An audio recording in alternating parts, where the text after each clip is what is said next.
6, Iloilo City, is now in session. Presided by Honorable Judge John Lawrence Escalante.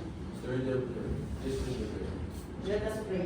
Almighty God, which nothing of holy yourself and our with truly and beseech you to bless and inspire us so that we will think, say and will do in accordance with your will.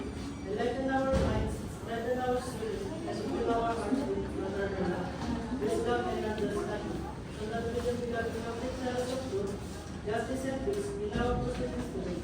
Guide us in the path of the righteousness, for the fulfillment of your greater glory. Please be seated. Call the case for arraignment.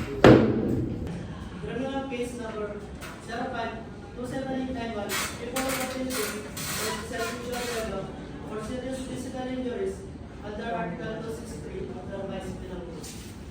Will the accused please step forward? The accused is called to the front of the court.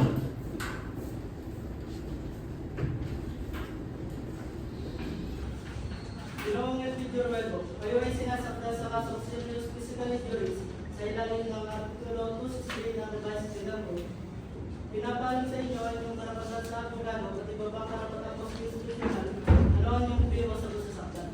Not guilty, Your Honor. The prosecution admits that the accused is Elpidio Ruedo. Admitted, Your Honor. The prosecution admits that the complainant is Antonino Malviran. Admitted, Your Honor.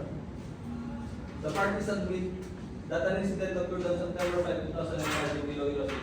Admitted, Your Honor. The parties admit both the accused and the complainant were present during the incident. Admitted, Your Honor.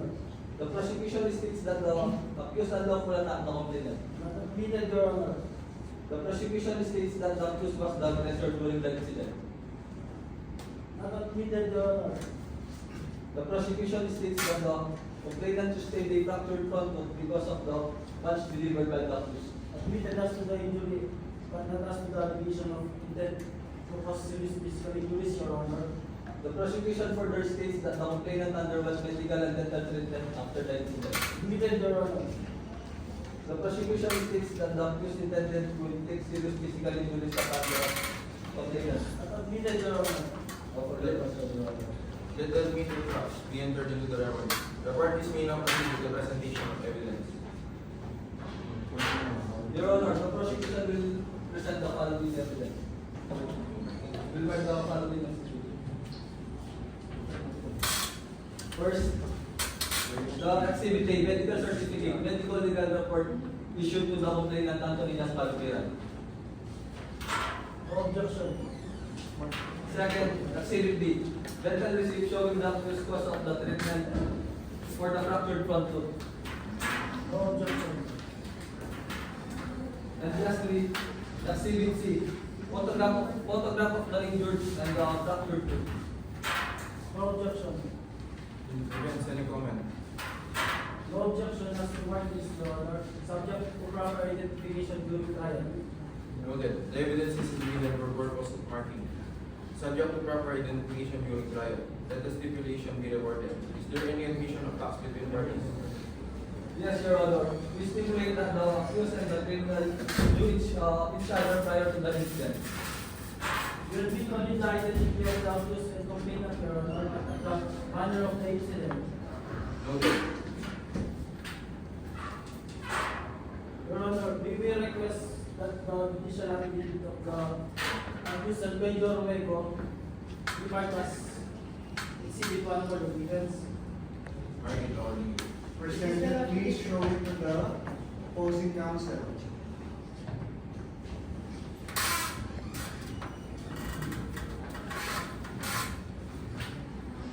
Your Honor, we will request the judicial affidavit of the accused Elpidio Ruedo be marked as exhibit 1 for the defense. Marking accordingly. Judicial affidavit of Elpidio Ruedo is hereby marked as exhibit 1 for the defense. Your Honor, we will likewise request that the judicial affidavit of Leo Martondo be marked as exhibit 2 for the defense. Marking accordingly. Show it first, no? Judicial affidavit of Leo Martondo is hereby marked as exhibit 2 for the defense. Prosecution, any objection?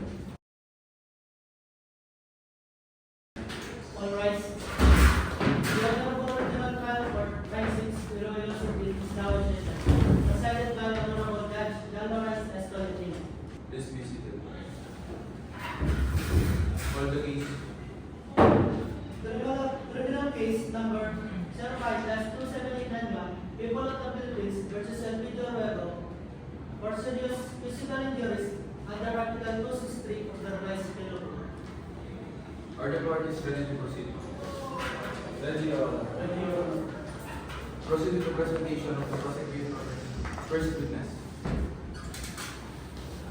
Your Honor, we formally offer the testimonial evidence of Mr. Anthony M. Calumira to prove the allegation to the accused. So, witness me now.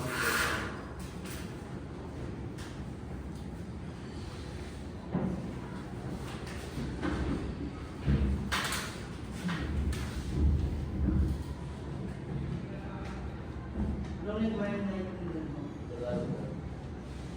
Testimony ng unang kamay, sumusumpa po ba kayo ng masasabi ng totoo, buong katotohanan, at walang nasabi ang totoo sa harap ng mga na ito? Oo. Prosecutor. Proceed.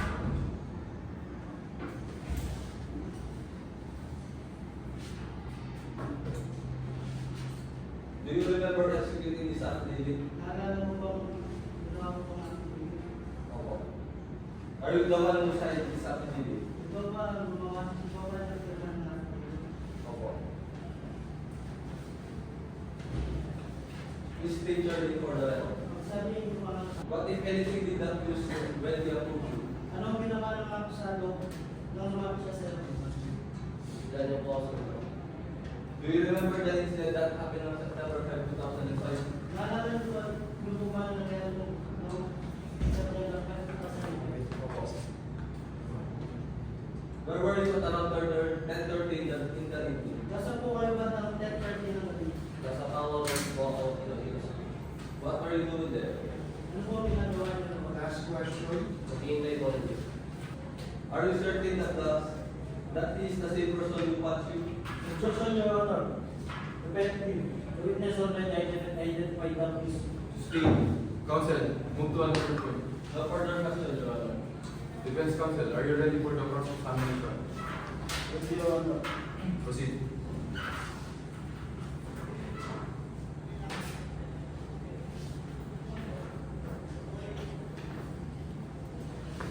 Mr. Calvira, the incident happened at around 10:30 correct? Mr. Calvira, tama po ba nangyari sila ng 10:30 ng gabi? Opo. Was it right at the area of the incident? Gawin po ba sa mga incident? Objection, Your Honor. Leading question. Was already overruled. Before the incident, we were so looking at the news. Bago po ang incident eh.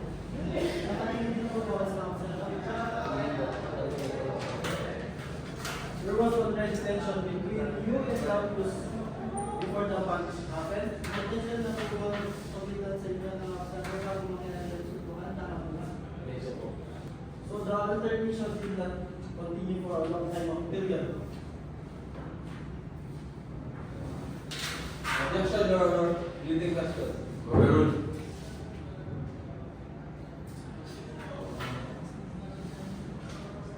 Huwag po ang opinion. Wala naman po kayong personal na sa akin.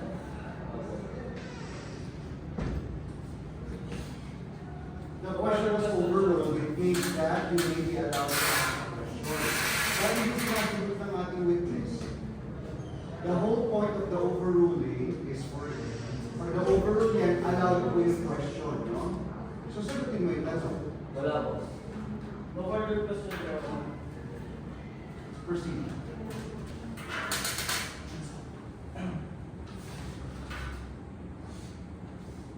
Counsel for the prosecution.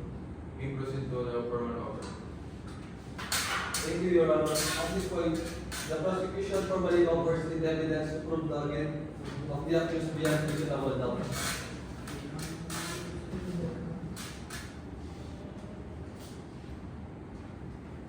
First, the exhibit A.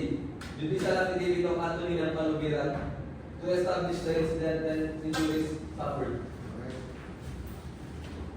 Second, the exhibit B. Judicial affidavit of Denzel Vera to corroborate that the accused was the aggressor.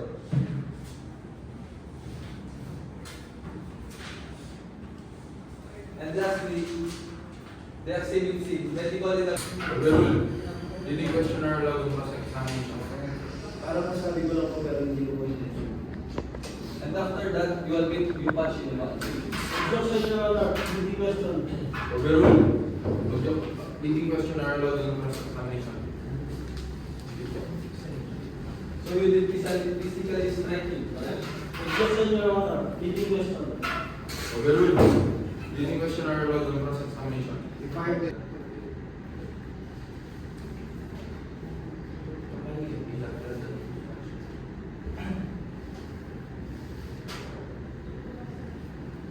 And after that, you will get you punch in once. Objection, Your Honor. Hindi question.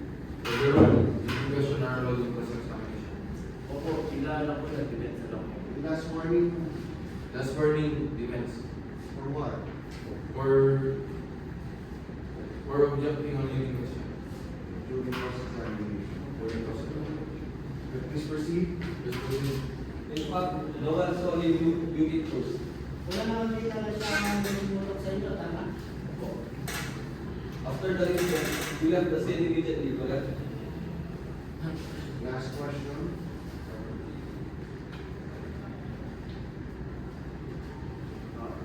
Opo, bigla lang nagkakagulo na po kasi. Interpreter niyo, hindi nagtatrabaho.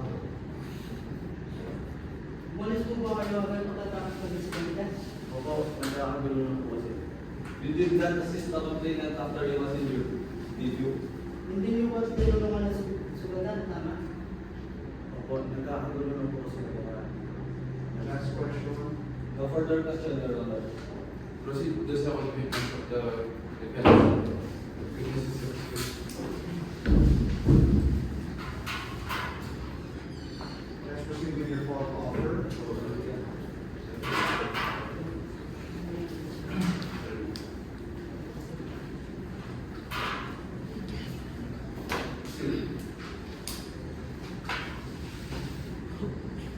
Defense may now proceed with this formal offer of evidence.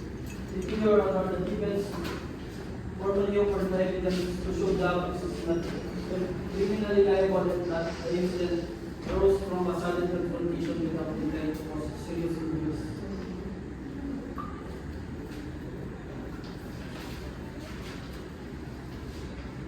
First, Exhibit 1, judicial affidavit of Elpidio Ruego to show lack of intent and sudden occurrence of the incident.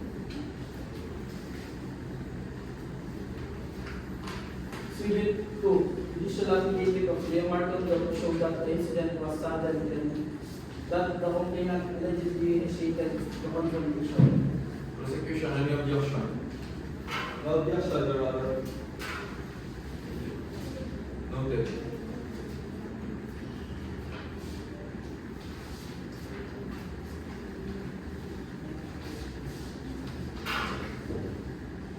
The court declared that the case submitted for decision of the both parties finished presenting evidence. After reviewing the testimony, the court found that the video was struck the complainant, Anthony M. Oliveras, causing injury, including a fractured tooth.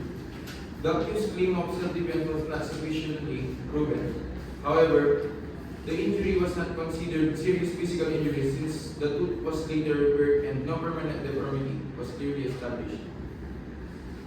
The accused was found guilty of slight physical injuries and was sentenced to arrest of minor, last payment of the complainant's medical and dental expenses. So ordered. All rise. Court is adjourned.